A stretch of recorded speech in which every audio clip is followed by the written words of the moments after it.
Hello friends! By popular request, we are today returning to the topic of floor time training in children.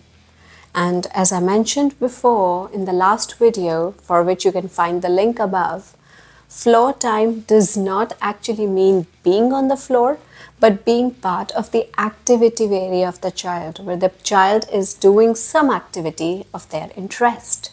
Let us start with the first activity of the day. Shape blocks. Your child is simply throwing them all around. And when you get it to them, fetch it for them, they throw it again. So you have created a game of fetch for them. You fetch, they throw, you fetch, they throw. You can modify this game how? When they throw the blocks all around and you give it to them or you try to bring it back to them, instead you try to collect them in a container or the box where the shapes are usually kept. So every time they collect it and then you say, the last one, would you like to put it directly in this? And they might want to do it. Very well done. And then you can reward them with smileys or stars. There are many kinds of games that you can play with the same blocks. For example, water sensory bin ideas that you can apply using these blocks in the water by throwing it in water, creating a tower of them, or putting all these blocks in the water and asking the child to stir them, asking the child to sort them in different categories, matching them, the different shapes together like two triangles. If they have numbers on them, so they can match numbers also. And also maybe you can try to pour some sand inside them. Making a tower with these blocks sounds like a fun game. See how many can be balanced, one on top of another. And at the end, that makes it fun for the child. If your child really hates writing, this is a kind of stencil that you can use like a pattern. Pouring sand on it in the white spaces so that they understand the concept of foreground and background. And see they created a design out of it. Similarly, your child does not like writing, but they like colors. Color in the spaces. All these patterns becomes like obstacles to them which they try to overcome. And they learn the concept of stabilization, because if it moves then the design becomes bad.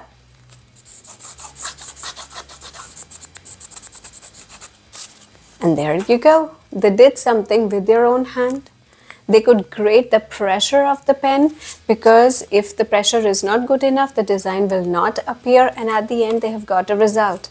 And you can paste stickers or smileys, anything over here to show how well they did. When I observed a child who really liked to play with pom-pom balls, I made a box with a hole the size of these pom-pom balls and asked him to push it through it. And that was an excellent fine motor activity. Sometimes I used to do this and the child used to simply pour it from the top like a visual activity. So their visual seeking was satiated, but at the same time, because they were pouring in a container, their excitement was contained. There was less vocal stimming seen in this child. And when they observed me pushing it through this hole, the child also tried to do the same, and it worked really well. Another way in which pom-pom balls can be excellent for kids who have visual seeking is putting all the balls in a box and let them shake it. And tell them, you cannot drop any ball down. Let's see how carefully you can do this. They might have hyper focus, so they will do this activity very carefully without letting any pom-pom ball fall.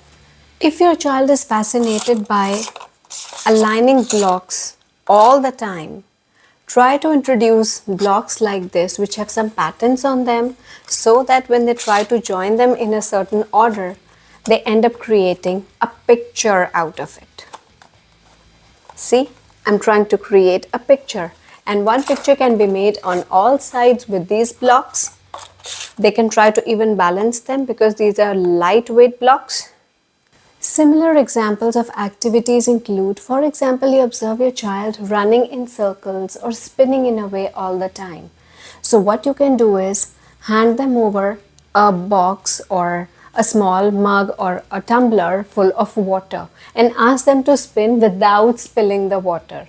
So, and when it spills actually, then at that time you can ask them to help you clean the surface.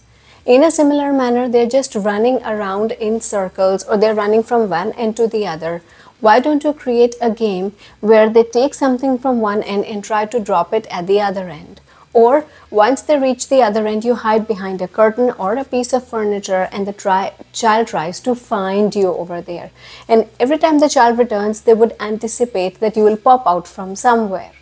So in this way, floor time training can be practiced anywhere, any part of the house, even in the playground, anywhere. You just have to become the part of the child rather than guiding them to do the activities. I hope this was an informative video for you. If it was, please like the video. Subscribe to the channel so you do not miss any videos from my channel related to child development and autism awareness and adult neuro rehab also. Ring the bell icon for notifications and we'll meet again soon. Bye.